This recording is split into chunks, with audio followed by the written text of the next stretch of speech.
ചുറ്റും ആൾക്കാരിങ്ങനെ ജയ് വിളിക്കാനും എന്തെങ്കിലും എടുത്തിരാനും അപ്പൊ നമ്മളെന്തോ ടോണോ അങ്ങനെയൊക്കെയാണ് തോന്നുന്നുണ്ട്.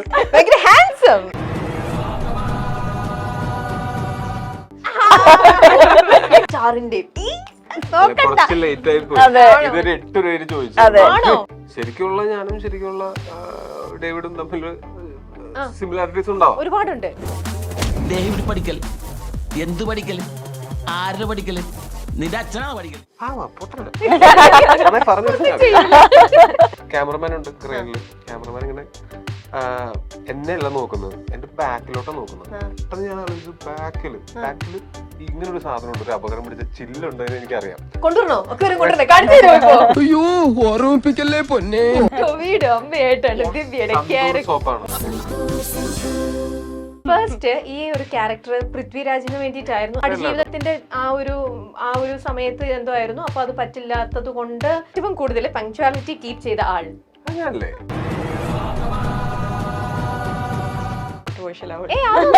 അല്ല ഇപ്പൊ നമുക്ക് ഇത് വേറെ ഡിസൈനേഴ്സിനെ കൊണ്ടൊന്നും ചെയ്തേക്കണല്ല. അപ്പൊ ലാലേട്ടന്റെ സ്റ്റൈലാണ് കംപ്ലീറ്റ് ആ ഫോണ്ടും കാര്യങ്ങളും എല്ലാം, ആ സൈൻ വന്നിരിക്കുന്നതൊക്കെ. ഞാൻ ഇതിനേക്കാളും നല്ലത് അത് പിന്നെ ഞാനത് സീനിയോറിറ്റി ചെയ്യണ്ടല്ലോ എന്ന് വിചാരിച്ചിട്ട് 3 ആഴ്ച ബെഡ് റെസ്റ്റ് ഒക്കെ ഉണ്ടായിരുന്നു. കുറെ സ്റ്റിച്ച് ഉണ്ടായിരുന്നു. കാണാൻ വന്നതിന് കുറച്ചധികം. അതിപ്പോ പക്ഷെ ഒരുപാടുണ്ട്. ചെറുവരിലൊക്കെ ഓർമ്മയ്ക്കായിട്ട് 1-2 ഇതുണ്ട് അല്ലേ? അതെ.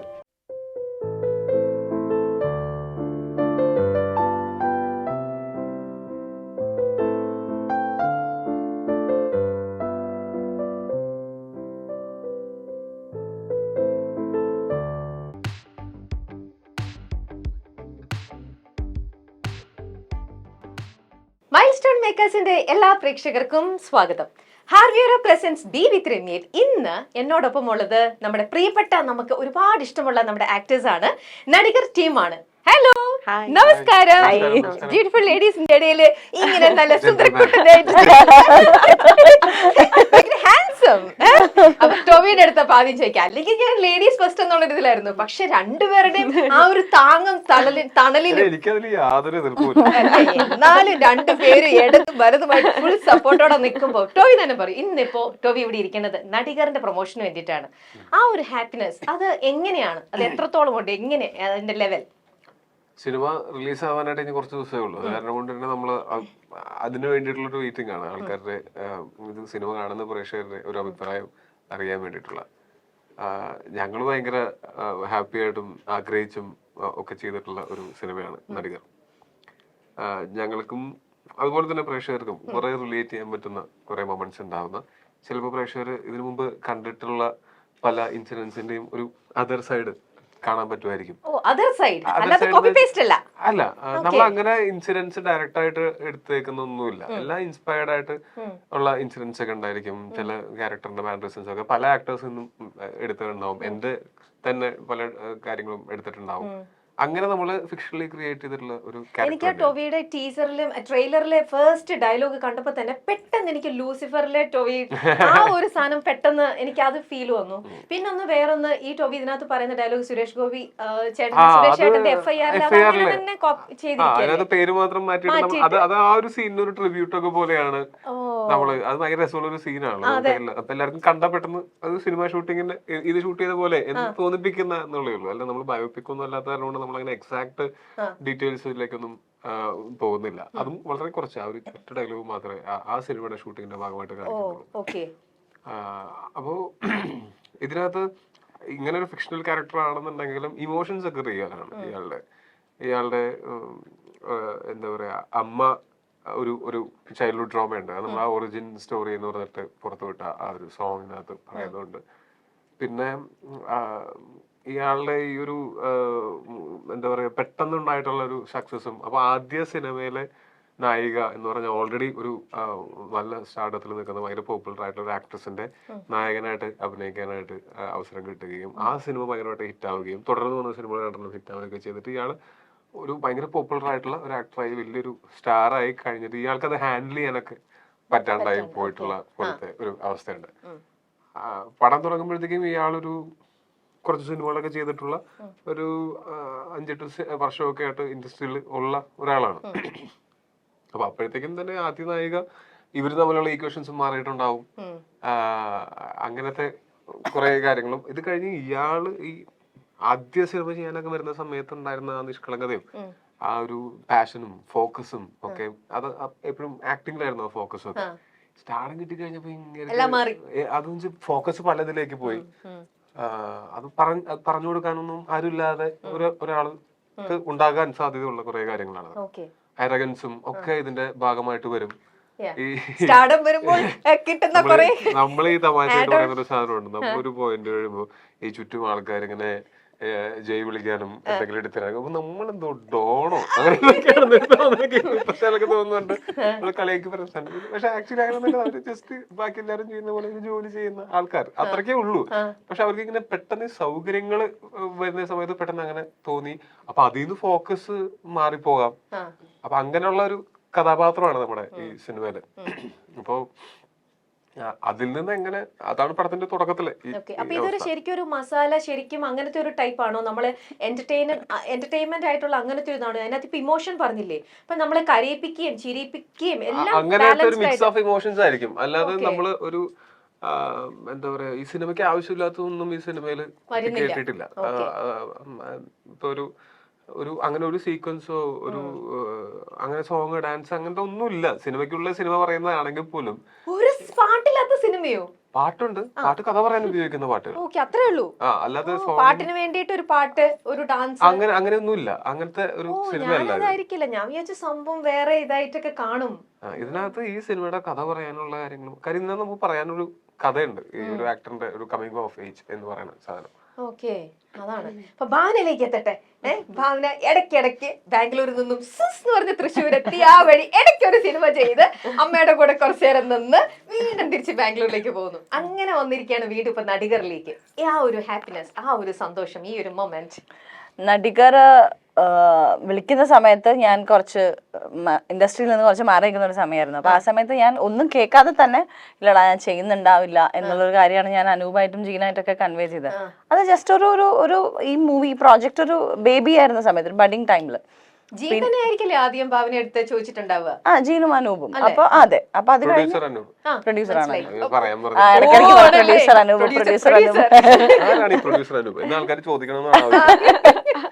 പിന്നെ കുറച്ച് മാസങ്ങൾക്ക് ശേഷം പിന്നെയും അത് ഓൾറെഡി ഇതിന്റെ പ്രോജക്ടിന്റെ ഡിസ്കഷൻസ് ടോവിനായി, അങ്ങനെ ഒരുപാട് പ്രോഗ്രസിന് ശേഷം പിന്നെയും ആദ്യം അവരെന്റെ അടുത്ത് ചോദിക്കുകയായിരുന്നു, എന്റെ തീരുമാനത്തിൽ മാറ്റം ഉണ്ടാകും. അപ്പൊ അപ്പോഴത്തേക്കും ഞാൻ ഇവിടെ പ്രോജക്ട്സ് ചെയ്യാൻ തുടങ്ങിയിരുന്നു.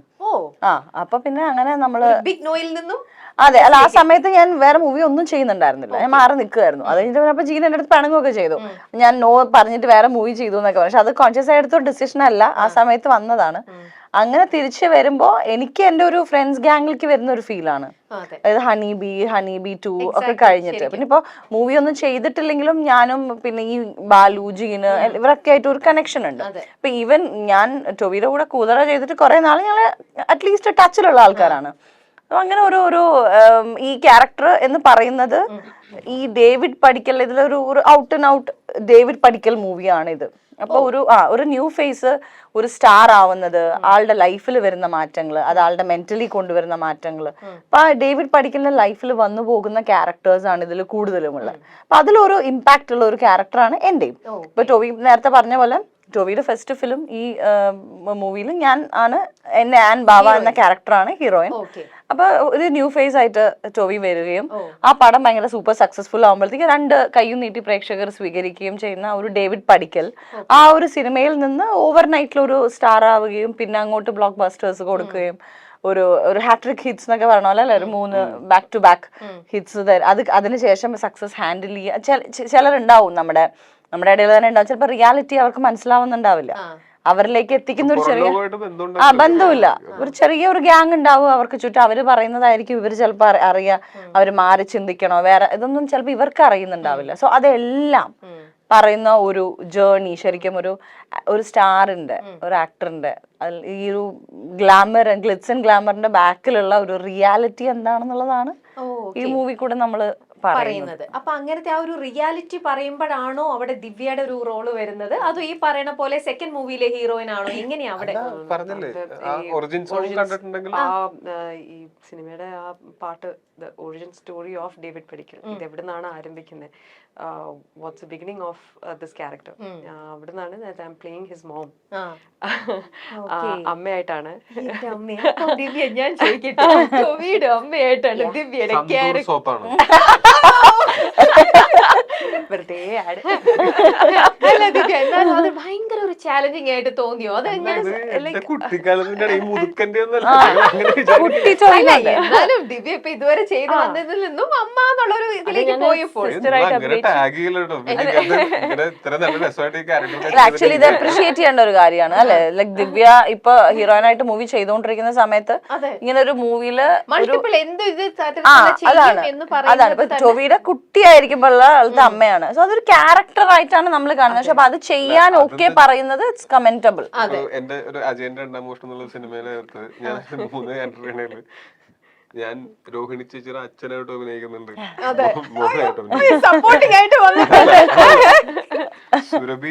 സുരഭിയും ഞാനും ഒരു ക്യാരക്ടറിന്റെ ഭാര്യയാണ്. എന്റെ മണി എന്നുള്ള ക്യാരക്ടറിന്റെ ഭാര്യയാണ് സുരഭി എന്ന്. പക്ഷെ അജയന്റെ അമ്മൂമ്മയാണ്.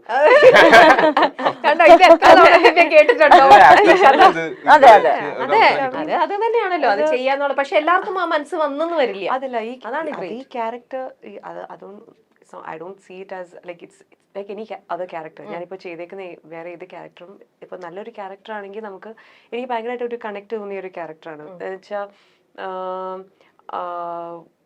ഇതിനൊരു ബാക്ക് സ്റ്റോറി ഉണ്ട്. ഞാനെപ്പോഴും ഒരു ക്യാരക്ടർ സെലക്ട് ചെയ്യുമ്പോൾ അതിലെന്താണ് നമ്മളെ അതിൽ ആ സിനിമയിൽ നിന്ന് എടുത്ത് മാറ്റിയ ആ സിനിമയിൽ എന്റെ പ്രോമിനൻസ് എന്താണ് ആ സിനിമയിലുള്ളത്, അങ്ങനെയാണ് ഞാൻ ബേസ് ചെയ്ത് ക്യാരക്ടേഴ്സ് സെലക്ട് ചെയ്യുന്നത്. ബിക്കോസ് ഞാനിപ്പോ ജോലിയൊക്കെ വിട്ടിട്ട് ഞാനിപ്പോ അഭിനയിക്കാൻ വേണ്ടി വന്ന ഒരാളാണ്. അപ്പൊ ഞാൻ ഇന്ന ക്യാരക്ടേഴ്സേ ചെയ്യുള്ളൂ, അല്ലെങ്കിൽ ഇങ്ങനെ അങ്ങനെയില്ല. എനിക്ക് കണക്ട് തോന്നുന്നത്, എനിക്ക് ഇഷ്ടപ്പെടുന്ന എൻ്റെ അടുത്തേക്ക് വരുന്ന ക്യാരക്ടേഴ്സ് ആണ് എനിക്ക് I have that liberty to choose. അപ്പോൾ സോ ദെൻ എനിക്കിങ്ങനെ ഒരു ക്യാരക്ടർ വന്നപ്പോൾ I found it very like ഒരു ഭയങ്കര ഒരു ഇമോഷണൽ ക്യാരക്ടർ. പിന്നെ ഒരു ലൈക്ക് ആസ് എ പേരൻറ്റ്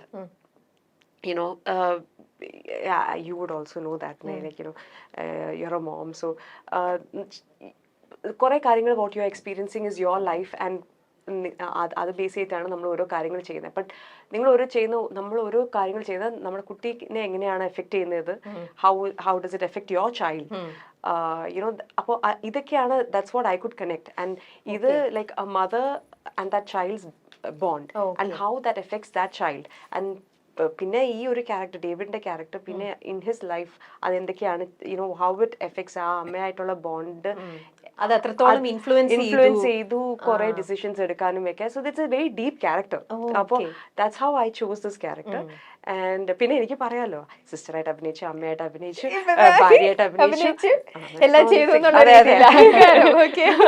ഇത് ഞാൻ ചോദിക്കട്ടെ ടോബി, ഫസ്റ്റ് ഈ ഒരു ക്യാരക്ടർ പൃഥ്വിരാജിന് വേണ്ടിയിട്ടായിരുന്നു അങ്ങനെ ഞാനൊരു റൂമർ കേട്ടിട്ടുണ്ട്.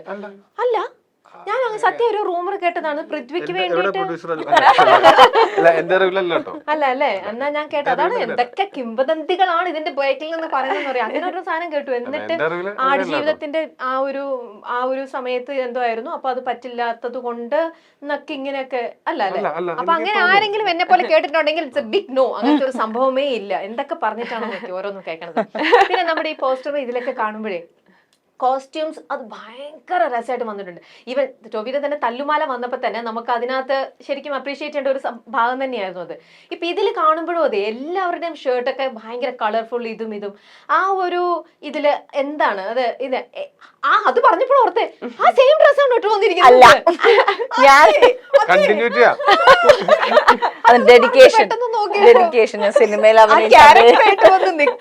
സ്റ്റൈലിസ്റ്റ് ഇപ്പൊ നെഞ്ചു പൊട്ടി മരിക്കും. ഞാൻ സത്യം പറഞ്ഞ ഇത് ഓർത്തിട്ടേ ഇല്ല കേട്ടോ. പക്ഷെ ടോവി കണ്ടുപിടിച്ചു. ബാക്കി എല്ലാരും ഇത് പോസ്റ്ററിലിട്ട് അതെ ടോവി പറഞ്ഞല്ലോ മെറ്റീരിയൽ ഡിഫറൻസ് ആണല്ലേ ഇത് 5 ഡ്രസ്. അതെ, പക്ഷെ അതല്ല ഇത്. എക്സ്പ്രഷൻ കാണിക്കുമോ? ഈ ഒരു കോസ്റ്റ്യൂമിനല്ലേ നിക്കുന്ന ഒരു എക്സ്പ്രഷൻ ഇപ്പൊ ഒന്ന് തരുമോ? അയ്യോ. നോക്കട്ടെ. അപ്പൊ ഇതിനകത്തുള്ള ഇതും ഒക്കെ ആ ഒരു കോസ്റ്റ്യൂമിന്റെ ഇത് ശരിക്കും നമുക്ക് തല്ലുമാല പോലെയൊക്കെ പെട്ടെന്ന് തോന്നി. പക്ഷെ ഇത് ആ ഒരു ടൈപ്പോ അങ്ങനത്തെ ഒരു ഇതേ അല്ലല്ലോ ഇതിനകത്ത്. ആ സിനിമയിൽ അത് എന്തുകൊണ്ടാന്ന് വെച്ചാല് അത് ആ ഒരു പെർട്ടിക്കുലർ ഏരിയയിലുള്ള പിള്ളേര് അവര് ചിലപ്പോ അത് ആ ഒരു ബ്രാൻഡഡ് ഡ്രസ്സിന്റെ ഒറിജിനൽ ആവണമെന്നില്ല, പക്ഷെ അതിന്റെ ആ സ്റ്റൈൽ അതേപോലെ തന്നെ കീപ്പ് ചെയ്യുന്ന അങ്ങനത്തെ ഡ്രസ്സുകളൊക്കെ ഭയങ്കര ബ്യൂട്ടിഫുള്ളി ക്യാരി ചെയ്യുന്ന കുറെ പിള്ളേരുണ്ട്. അതാണ് തല്ലുമാലയിൽ നമ്മൾ വെച്ചാല് വസീം ഇടുന്നത് അങ്ങനെ ഹൈ എൻഡ് ലക്ഷറി ആവണമെന്നില്ല, പക്ഷെ ഒരു സ്ട്രീറ്റ് ഫാഷനൊക്കെ അതിനെപ്പറ്റി നല്ല സെൻസ് ഉള്ള അതിനെ ക്യാരി ചെയ്യാൻ പറ്റുന്ന പിള്ളേരായിട്ടാണ് അതിനകത്തുള്ള ക്യാരക്ടേഴ്സിനെ കാണിച്ചിരിക്കുന്നത്. അത് പക്ഷെ ഇതിൽ വരുമ്പോ വെച്ചാൽ ഇയാള് കുറച്ച് ഹൈ എൻഡ് ലക്ഷറി ഒക്കെ പോയി അതിലും ഈ പറഞ്ഞ പോലെ സ്ട്രീറ്റ് ഫാഷന്റെ ആണ് കുറച്ച് കൂടുതൽ വരുന്നത്. അപ്പൊ ഹൈ എൻഡ് ലക്ഷറി ചിലപ്പോ കുറച്ച് ലൗഡായിട്ട് നമുക്ക് തോന്നാവുന്ന ഒരു സാധനമാണ്. അത് ഈ പറയുന്ന ഒരു ആക്ടറായിട്ട് നിൽക്കുന്ന സമയത്ത് സ്വല്പം ശ്രദ്ധിക്കുള്ളൂ എന്ന് പറയുന്നത് പോലെ, പക്ഷെ അത് ക്യാരി ചെയ്യുന്ന ഒരാളാണ്.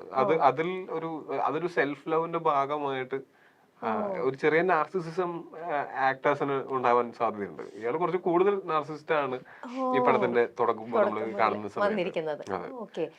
അപ്പോ ഇത് ഇങ്ങനത്തെ ഒരു, പക്ഷെ ഇത് എന്റെ ക്യാരക്ടറിന്റെ മാത്രമല്ല, ഇപ്പൊ സുരേഷ് ഏട്ടന്റെ ക്യാരക്ടർ ആണെങ്കിലും സൗബിന്റെ ക്യാരക്ടർ ബാലുന്റെ ക്യാരക്ടർ ആണെങ്കിലും എല്ലാത്തിലും അവരുടെ ഐഡന്റിറ്റിക്ക് ചേരുന്ന രീതിയിലുള്ള ഒരു കോസ്റ്റ്യൂം ഡിസൈൻ ഇതിനകത്ത് ഉണ്ടായിട്ടുണ്ട്. അപ്പൊ ത്രൂ ഔട്ട് മൂവി ഞാൻ ഒന്ന് ചോദിക്കട്ടെ, ഈ ഫോട്ടോയിൽ കാണുന്ന കോസ്റ്റ്യൂം നമുക്ക് തരുന്ന ഒരു ഫീൽ ഉണ്ടല്ലോ, ആ ഒരു ഫീൽ ആണോ ത്രൂ ഔട്ട് ഈ മൂവി നമ്മളെ കൊണ്ടുപോകുന്നത്? തീർച്ചയായിട്ടും ഇതൊക്കെ സിനിമയിൽ ഇടുന്ന ഡ്രസ്സുകൾ തന്നെയാണ്. അല്ല ഞാൻ ചോദിക്കണേ ത്രൂ ഔട്ട് ആ മൂവിയുടെ കളർ എന്ന് പറയുന്നത് അതാണോന്ന് ഞാൻ ചോദിക്കണേ. തീർച്ചയായിട്ടും കളേഴ്സ് ഉണ്ട്. പിന്നെ നമ്മളിങ്ങനെ പല ടെറൈനിൽ ഷൂട്ട് ചെയ്തിട്ടുള്ള കാരണം കൊണ്ട് നമ്മള് കാശ്മീരിൽ ഷൂട്ട് ചെയ്തു. അത് ഏകദേശം ഒരു 30 ലൊക്കേഷൻസിലൂടെയൊക്കെ നിങ്ങൾ എന്തോ പോയില്ലേ ഇതിന്റെ ഷൂട്ടിന് വേണ്ടിയിട്ട്?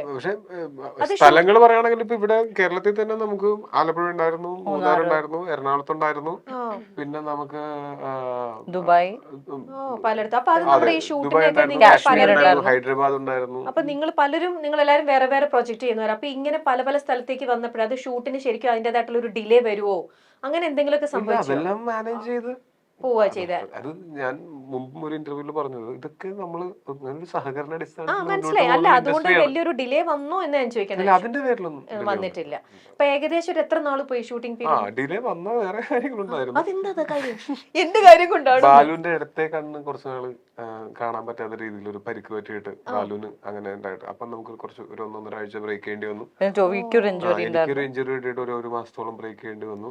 അത് ഇതിന്റെ ഇടയിൽ ടോവിക്ക് എന്തോ സീൻ എടുത്തപ്പം അല്ലെ ഗ്ലാസ്സിൽ അക്വേറിയം ഉണ്ടായിരുന്നു. അക്വേറിയം ഞാൻ വേണമെങ്കിൽ അക്വേറിയം കൊണ്ടുവരണോ? അക്വേറിയം കൊണ്ടുവരണേ? കാണിച്ചു തരുമോ? അതെന്താണ് ഇപ്പൊ മിറർ കാണുമ്പോ ടോവി തിരിഞ്ഞോളൂ. ഒരു സൂപ്പർ സ്റ്റാറിന്റെ വീട്ടില് ഈ നാർസിസിസ്റ്റ് ആയിട്ടുള്ള അയാളുടെ വീട്ടിൽ ഒരു അക്വേറിയാണ്. അതായത് അക്വേറിയത്തിനകത്ത് പുള്ളിയുടെ ഫോട്ടോ ഉണ്ട്. അതിന് 4 ലെയർ ചില്ലും, അതിൽ ഒരു ലെയറിൽ പച്ചമീൻ, ഒരു ലെയറിൽ മഞ്ഞമീൻ, ഒരു ലെയറിൽ ചുമന്ന മീൻ കൊണ്ട് അങ്ങനത്തെ ഒരു ഭയങ്കര രസമുള്ള ഒരു അക്വേറിയ. ഈ അക്വേറിയ എല്ലാരും കൂടെ കണ്ണ് വെച്ച് പൊട്ടിച്ച കാര്യം ഇത് കണ്ടുകഴിഞ്ഞ് ഞാനും വന്നു. അപ്പൊ എന്റെ ഭാര്യ മക്കളൊക്കെ വന്നപ്പോ ഇതുപോലെ നമുക്ക് പറയുന്നതിന്റെ പിറ്റേ ദിവസമാണ് ഇത് സംഭവിക്കുന്നത്. ഒരു സീൻ ഷൂട്ട് ചെയ്യാനായിട്ട് ഇരിക്കുന്ന സമയത്ത് ശരിക്കും അവിടെ നമ്മൾ ഷൂട്ട് ചെയ്യാനിരുന്നത് ഡേവിഡ് പടിക്കലിന്റെ ഇൻട്രൊഡക്ഷൻ ഷോട്ടായിരുന്നു. ആ ഷോട്ട് എന്ന് പറഞ്ഞാല് ഈ അക്വേറിയം എന്ന് പറയുന്ന ഒരു ബെഡിന്റെ, ഇപ്പൊ ഇതൊരു ബെഡ് ആണെങ്കിൽ അതിന്റെ ഹെഡ് റെസ്റ്റിന്റെ മുകളിലാണ് ഈ അക്വേറിയം ഉള്ളത്. ആ വാളിലാണ് ബെഡ് ചേർന്നിരിക്കുന്ന, ആ വാളിലാണ്. അപ്പൊ വാളിന്റെ നേരെ താഴെ ഈ കട്ടിലും ബെഡുമാണ്. അപ്പൊ അത് ഡേവിഡ് പടിക്കലിന്റെ ഇൻട്രൊഡക്ഷനിൽ പുള്ളി അതില് കിടന്നുറങ്ങുന്ന, അതാണ് ഇൻട്രൊഡക്ഷൻ ഷോട്ട്.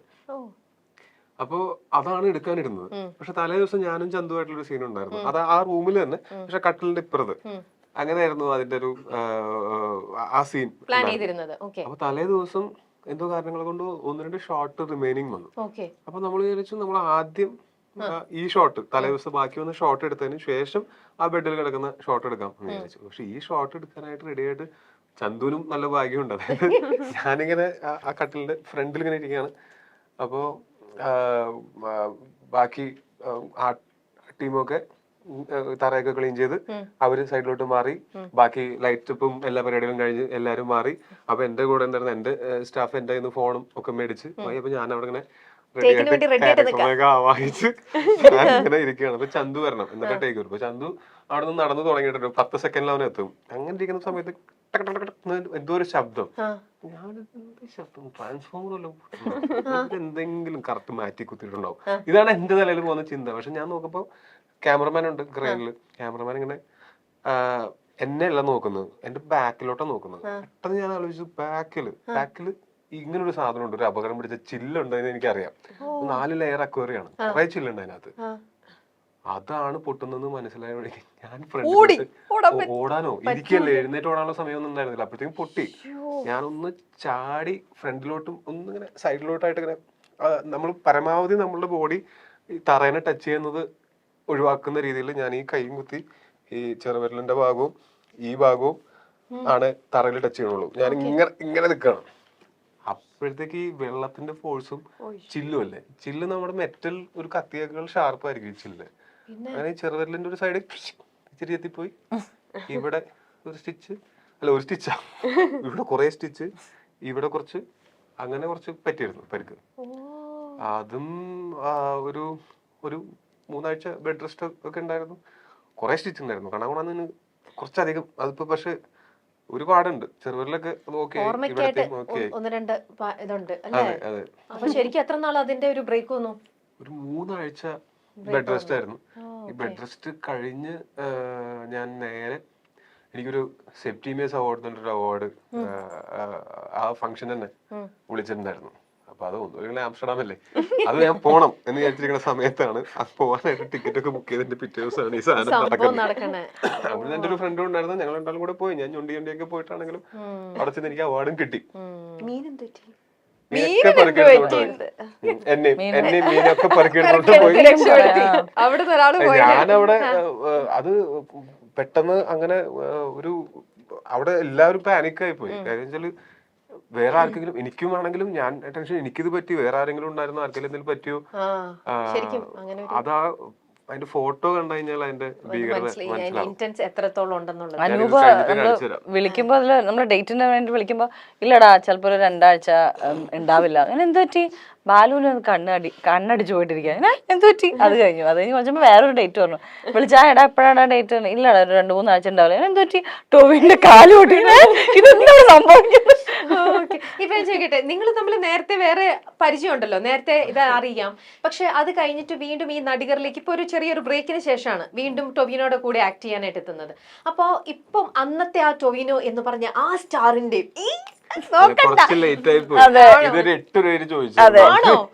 ചോദ്യം വിട്ട് രാവിലെ തൊട്ടുള്ള ഇന്റർവ്യൂസ് പറഞ്ഞ് അവസാനം ട്ടോ എനിക്കൊരു ചേഞ്ച് ഇല്ല. ഞാൻ വേണ്ട, എനിക്ക് ആ ചോദ്യമേ ഞാൻ എടുത്ത് കളഞ്ഞു. ടൊവിയുടെ അടുത്തേക്ക് തന്നെ വരിക. ഈ എല്ലാ ഇതിനകത്തെ ഡേവിഡും ടൊവിനോ എന്ന് പറയുന്ന ഒറിജിനൽ ആള് ശരിക്കും റിയൽ ലൈഫിൽ ഒരു സ്റ്റാർ തന്നെയാണ്. ഇത് സിനിമയ്ക്കുള്ളിലെ സിനിമ കഥ പറയുന്ന സംഭവമാണ്. അതിനകത്തെ ആള് പറഞ്ഞപ്പോഴത്തേക്ക് അത് ഡേവിഡായി. ഇപ്പൊ കുറച്ചു നാള് ഇതിന്റെ ഒരു period of time Tovino action camera പറഞ്ഞു കഴിഞ്ഞാൽ ഡേവിഡായി മാറിയല്ലോ. ആ ടൊവിനോയും ആ ഡേവിഡും തമ്മിലുള്ള ഏതെങ്കിലും ഒരു സിമിലാരിറ്റി ഉണ്ടാവുമോ? ശരിക്കുള്ള ഞാനും ശരിക്കുള്ള ഡേവിഡും തമ്മിൽ സിമിലാരിറ്റീസ് ഉണ്ടാവും. ഒരുപാടുണ്ട്. എന്തെങ്കിലും ഒരു സിമിലാരിറ്റി പറയോ? ഞാനത് പരമാവധി എന്താ വെച്ചാൽ ഇത് ആ ക്യാരക്ടർ ഞാനല്ല, സത്യം പറഞ്ഞാല് ആ ക്യാരക്ടർ ഞാനേ അല്ല. പല ആക്ടേഴ്സിന്റെ നമ്മൾ പിക്ക് ചെയ്തതും പിന്നെ ഞാൻ പ്ലേ ചെയ്യുന്ന കാരണം കൊണ്ട് ഒരു സീനിൽ ചിലപ്പോ എനിക്ക് അങ്ങനെ ഒരു ഇംപ്രവൈസേഷൻ ചെയ്യണമെന്ന് തോന്നിക്കഴിഞ്ഞാൽ ഞാൻ എന്റെ രീതിയിൽ ചിലപ്പോൾ ചെയ്യും. അതും കുഴപ്പമില്ല, കാരണം ആ ക്യാരക്ടറിനെ അത് ബാധിക്കുന്നില്ല അത്രത്തോളം കാലം കുഴപ്പമില്ല. ഒരുപക്ഷെ ഞാൻ അതിനകത്ത് ഈ ഡേവിഡിന് കൊടുത്തിട്ടുള്ള ഒരു ബോയിഷ് ഇന്നസെൻസ് ഉണ്ട്. അല്ല, അത് ചിലപ്പോ നിങ്ങളൊന്നും കണ്ടിട്ടില്ലായിരിക്കില്ല, പക്ഷെ എന്റെ സർക്കിളിൽ, എന്റെ ഏറ്റവും ക്ലോസ് സർക്കിളിൽ ഞാൻ എനിക്ക് അല്ലേലേ ഞങ്ങൾക്ക് അറിയാം ഇത് എത്ര ഇന്നസെന്റ് ആയിട്ടുള്ള ആ ബോയ്സ് ഇന്നസെൻസിന്റെ ഇമ്പോർട്ടൻസ് എന്താ വെച്ചാൽ ഇത് ഭയങ്കര തലർച്ചവനാണ് ഈ ഡേവിഡ് പിടിക്കൽ എന്ന് പറഞ്ഞാൽ. അപ്പൊ നമ്മൾ ഒറ്റ നോട്ടത്തിൽ നോക്കുമ്പോൾ ഇയാളുടെ കള്ളുകൂടി, മറ്റേ വലി, അങ്ങനെയുള്ള എല്ലാ പ്രശ്നങ്ങളും ഉള്ള ആളാണ്. പക്ഷെ എന്തൊക്കെ പറഞ്ഞാലും ഇയാള് ഈവിളല്ല, അതാണ് അതിന്റെ. നമ്മൾ ഈ കള്ളുകൂടി ഇല്ലാത്ത സിഗരറ്റ് വലി ഇല്ലാത്ത ഒന്നും ഇല്ലാത്ത ആൾക്കാരെ നമുക്കറിയാം. പക്ഷെ കൊടും ക്രൂരന്മാരായിട്ടുള്ള ആൾക്കാരൊക്കെ ഇല്ലേ? അതെ. അപ്പൊ ഇതൊന്നും ഇതിന്റെ മാനദണ്ഡമല്ല. ഷോയും ഇതൊക്കെ ഉള്ളൂ. ആള് വെറും പാവമാണ്. അത് പാവമാണ്. ഇതിനകത്ത് സുരേഷ് ഏട്ടൻ മാനേജറായിട്ടാണ്, എന്റെ മാനേജറായിട്ടാണ്, എന്റെ ട്രെയിനറായിട്ട് വരുന്ന സൗബികയുടെ അടുത്ത് പറയുന്ന ഡയലോഗിൽ തന്നെ ഉണ്ട്,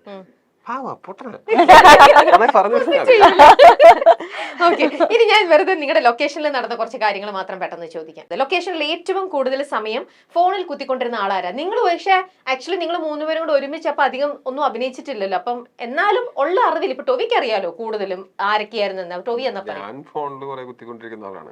പക്ഷെ വേറെ ഒന്നുമല്ല, ലൂഡോ കറക്റ്റ് ഫോണിൽ കുത്തിക്കൊണ്ടിരിക്കുന്ന അത് ഞാൻ തന്നെ. അപ്പൊ ടൊവി തന്നെ. അത് അടുത്തത്, സ്വന്തം സീനിനേക്കാളും മറ്റുള്ളവരുടെ സീൻ ഷൂട്ട് ചെയ്യുന്നത് നോക്കിക്കൊണ്ടിരിക്കുന്ന ആൾ ഭാവനയാണോ? അല്ല. അല്ലേ? പിന്നെ ആരായിരിക്കും? ഞാൻ എന്റെ കാര്യം കഴിഞ്ഞാ പിന്നെ പോയി. ഞാനിടയ്ക്ക് നോക്കിയിരിക്കാറില്ല. ഇത് കഴിയുമ്പോ എന്റെ സീനൊക്കെ ഉണ്ടാവും. എനിക്ക് എന്തായാലും തിരിച്ചു പോകാനൊന്നും പറ്റൂല. അപ്പൊ അതും ഞാൻ കണ്ടോണ്ടിരിക്കും. ഓക്കെ. അതെ, നടികറിന്റെ ലൊക്കേഷനിൽ ഏറ്റവും കൂടുതൽ പങ്ക്ച്വാലിറ്റി കീപ് ചെയ്ത ആൾ ഞാനല്ലേ? എന്തായാലും അല്ലല്ല, എനിക്കറിയില്ല, ഞാൻ പറയേണ്ടതല്ല. അല്ല അല്ല, എന്നാലും ഇപ്പൊ വേറെ ആരുമില്ലല്ലോ. വേണമെങ്കിലും ഞാൻ എടുക്കാം, എനിക്ക് കുഴപ്പമൊന്നുമില്ല. അപ്പൊ ഇവരെല്ലാരും പങ്ക്ച്വൽ ആയിട്ടിരുന്ന ആൾക്കാരാണ്. ഞാൻ ഇടയ്ക്കൊക്കെ പറഞ്ഞ സമയത്തിനേക്കാൾ നേരത്തെ വന്നിട്ടുണ്ട്. അത് പങ്ക്ച്വാലിറ്റിക്ക് എതിരാണോ? അല്ലല്ല, അത് പങ്ക്ച്വൽ തന്നെയാണ്. അടുത്ത, ലൊക്കേഷനിൽ കലവില കലവില കലവില അങ്ങനെ ഫുൾ ടൈം സംസാരിച്ചുകൊണ്ടിരിക്കുന്നത് ഭാവന ആണോ? കാരണം എനിക്ക് നന്നായിട്ട് അറിയാം. ഞാനെങ്ങനെയാ പറയുന്നത്?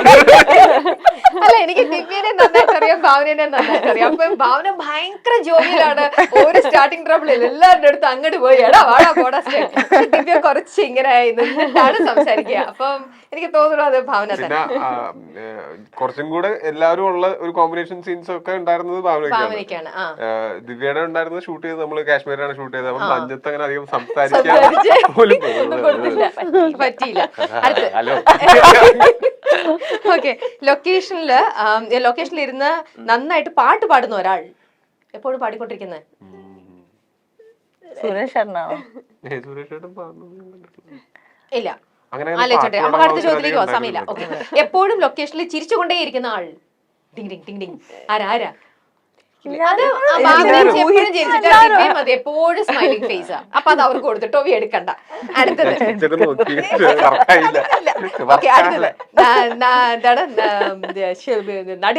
നടികർ ലൊക്കേഷനിൽ നിന്ന് മാറ്റം എന്താ, മറ്റ് സിനിമകളുടെ വിശേഷം എപ്പോഴും പറയുന്ന ആള്, ഈ ലൊക്കേഷനിൽ ഇരുന്ന് മറ്റു സിനിമയുടെ കുറച്ച് ഞാനൊക്കെ പറയാറുണ്ടായിരിക്കും. ആണോ?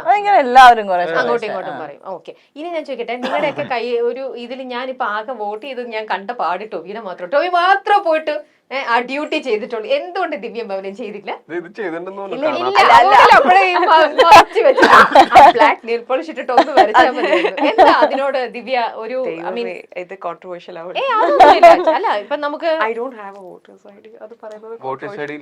കളഞ്ഞുപോയി.